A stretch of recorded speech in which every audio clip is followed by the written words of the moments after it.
Hello guys, मैं जितेंद्र पटेल आप सभी का स्वागत करता हूं अपने YouTube channel basic adult centre में। आज हम इस वीडियो में डिस्कस करेंगे कि जब फ्रिज से ठंडे जल का पानी बाहर रख देते हैं तो थोड़ी समय बाद उसकी बाहरी दीवारों पर जल की बूंदें एकत्रित हो जाती है। क्यों? आज इसी के बारे में देखते हैं कि जल की बूंदें बॉटल के जो पानी होता है उससे बाहर आती है या फिर कहाँ से आती है। इसके बारे में पूरी डिटेल्स जानकारी इस वीडियो में देखेंगे। तो वही स्टार्ट करते हैं। इसको समझने से पहले दो चीजें समझना होगा। एक है पदार्थ का गतिक सिद्धांत,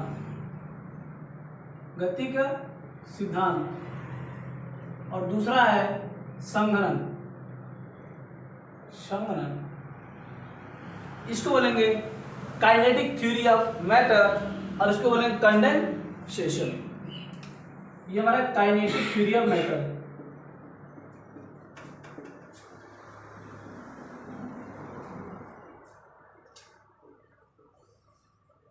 कंडेंसेशन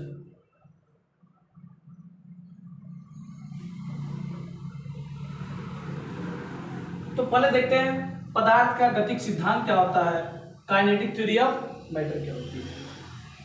तो पहले टर्म आया पदार्थ, तो हम जान लेते हैं कि मैटर क्या होता है, पदार्थ क्या होता है। तो हमारे इन्वायरमेंट में, हमारे परिवेश में उपस्थित वे सभी चीजें जो स्थान घेरती हो और जिसका कुछ द्रव्यमान हो वह क्या कहलाते हैं, हमारे पदार्थ कहलाते हैं। तो जितने भी पदार्थ होते हैं यह बहुत सूक्ष्म कणों से मिलकर बना होता है। जितने भी पदार्थ होते हैं वह बहुत छोटे छोटे कणों से मिलकर बना होता है। तो इस मैटर का जो सबसे छोटा कण होता है, इस पदार्थ का जो सबसे छोटा कण होता है उसको बोलते हैं हम परमाणु। सबसे छोटा कण क्या कहलाएगा हमारा? परमाणु या फिर एटम कहलाएगा। परमाणु या फिर एटम। देखिए, जब दो परमाणु आपस में मिलेंगे, जब दो एटम आपस में मिलेंगे तो हमारे क्या बनाएंगे? मॉलिक्यूल्स बना लेंगे, अणु बना लेंगे।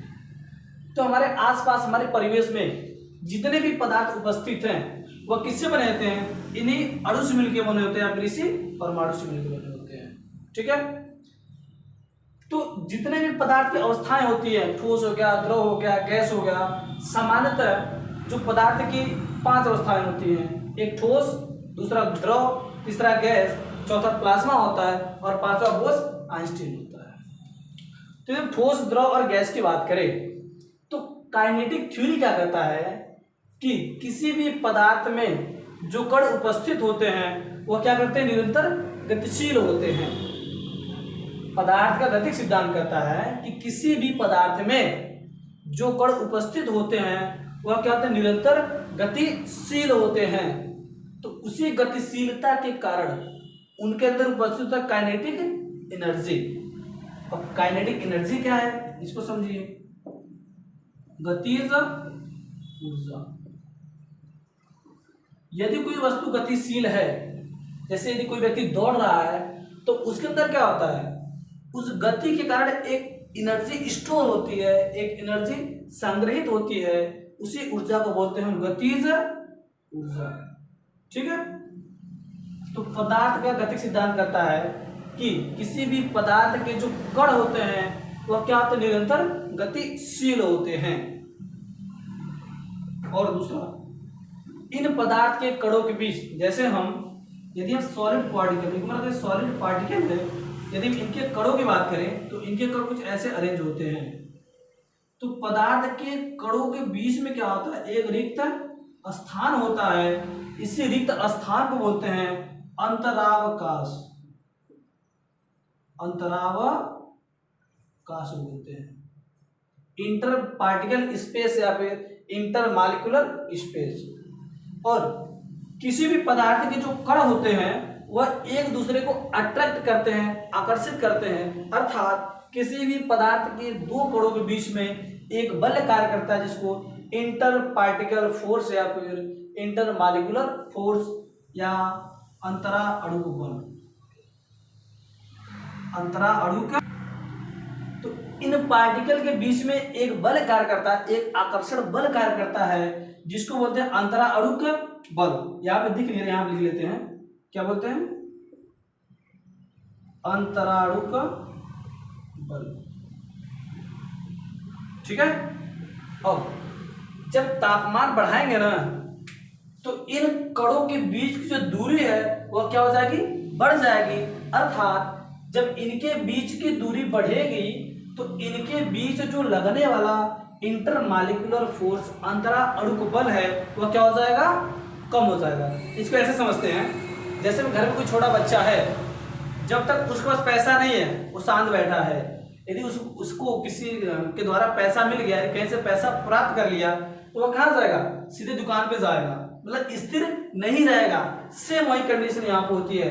यदि इनको उष्मा दी जाए, ताप दी जाती है, तो क्या होता है? इनके अणु जो है गतिशील हो जाते हैं। अर्थात अणुओं के बीच की जो गतिशीलता है, या कह सकते हैं कि जो इनकी गतिज ऊर्जा है वह क्या हो जाएगी? बढ़ जाएगी। जब गतिज ऊर्जा बढ़ जाएगी, जैसे बात करिए हमारी ये पार्टिकल है, एक पार्टिकल है, जब इनको हीट देंगे ये भागेगा ना, तो जब दूर दूर भागेंगे तो इनके बीच में जो हमारा स्पेस है वो क्या हो जाएगा? बढ़ जाएगा। जब स्पेस बढ़ जाएगा तो इनके बीच जो लगने वाला अंतराअणुक बल है वो भी क्या हो जाएगा? कम हो जाएगा। ठीक है। तो यही हमारा पदार्थ का गति के सिद्धांत। अभी हमने क्या क्या बताया उसको समझ लिया एक बार में। हमने बोला कि प्रत्येक पदार्थ किससे बना होता है? छोटे छोटे कणों से मिलकर बना होता है, जिसको परमाणु बोलते हैं। जब दो परमाणु को आपस में मिला देंगे दैट इज एक मॉलिक्यूल या फिर अणु। और हमने क्या बोला कि जो पदार्थ के कण होते हैं वह निरंतर क्या होते हैं? गतिशील होते हैं। इसी गतिशीलता के कारण इनके बीच काइनेटिक एनर्जी होती है। और प्रत्येक पदार्थ कणों से मिलकर बना होता है, तो उन कणों के बीच में एक क्या होता है? स्पेस होता है, एक रिक्त स्थान होता है। इसी रिक्त स्थान को बोलते हैं इंटरमॉलिक्यूलर स्पेस। और इन दो कणों के बीच में एक बल कार्य करता है, जिसको बोलते हैं इंटरमॉलिक्यूलर फोर्स या फिर अंतराअणुक बल बोलते हैं। जब टेम्परेचर इंक्रीज करेंगे तो इन अणुओं की जो बीच की दूरी है वो बढ़ जाएगी, या फिर बोल सकते हैं कि जो इनकी गतिज ऊर्जा है वो बढ़ जाएगी, और इनके बीच जो लगने वाला इंटरमॉलिक्यूलर फोर्स है वह क्या हो जाएगी? कम हो जाएगी। तो आई होप आपको पदार्थ की गतिक सिद्धांत समझ में आ गया होगा। अब आते हैं संघनन। संघनन क्या होता है? गैस का संघनन होता है गैस का द्रव में बदलना। गैस का द्रव में बदलना कहलाता है हमारा संघनन, कंडेंसेशन। ठीक है। तो एक्चुअल में होता है, समझिए, जैसे में ये हमारा ग्लास हो गया, इसमें हमने फ्रिज से ठंडा पानी निकाल के रख दिया। जब ठंडा पानी निकाल के रख दिया तो क्या है? इसके जो अब यहाँ देखिए, जो हमने काइनेटिक थ्योरी बताया था कि ताप बढ़ाने पर अणुओं की गतिज ऊर्जा क्या होती है? बढ़ जाती है। तो जाहिर सी बात है, जब ताप बढ़ाने में बढ़ रही है तो घटाने में क्या होती है? घट जाएगी ना। तो घटने का मतलब क्या है? कि अणु पास पास आ जाएंगे। ऐसे देखिए हमारे आसपास, ये हमारा क्या है? इन्वायरमेंट है, परिवेश है। हमारे इन्वायरमेंट में क्या क्या है? बहुत सारे गैसेज है, वाटर वेपर है, डस्ट पार्टिकल है।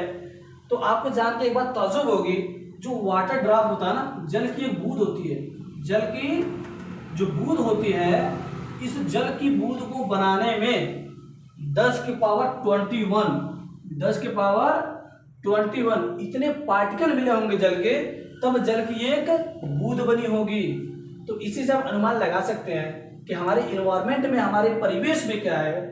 जल की मात्रा उपस्थित है, जो क्या बहुत छोटे छोटे टुकड़ों में है। ठीक है।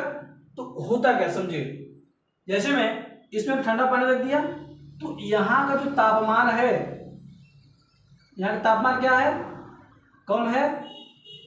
जब तापमान कम है तो इनकी दीवार में क्या होगी? ठंडी होगी। जब ठंडी होगी तो इनके आसपास क्या है? वाटर वेपर है, डस्ट पार्टिकल है, जल की कण है ना। तो क्या होता? ये जो जल की कण है इस कम तापमान की दीवार के संपर्क में आएंगे। जब उनके संपर्क में आएंगे तो उन कणों की जो गतिज ऊर्जा है वह क्या हो जाएगी? कम हो जाएगी। जब गतिज ऊर्जा उनकी कम हो जाएगी तो कण पास पास आ जाएंगे। समझे मैं क्या बोला यहाँ पे? जो पदार्थ गतिक सिद्धांत हमने क्या बोला कि जब इनका तापमान बढ़ाएंगे तो जो अणुओं की गतिज ऊर्जा क्या है? बढ़ जाएगी।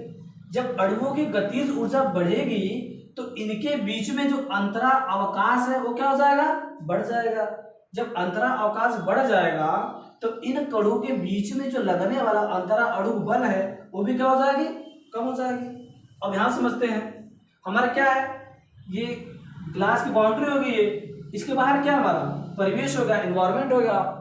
इसमें क्या है, वाटर वेपर है, जल के कण हैं। तो क्या है, इस जल के संपर्क में आने से ये जो दीवार पे ठंडी होगी, जब दीवार ठंडी होगी, बाहर क्या हमारा इधर वाटर वेपर है, जल के क्या है, बूंदे हैं जो गैस रूप में है। किस रूप में है, गैस रूप में है।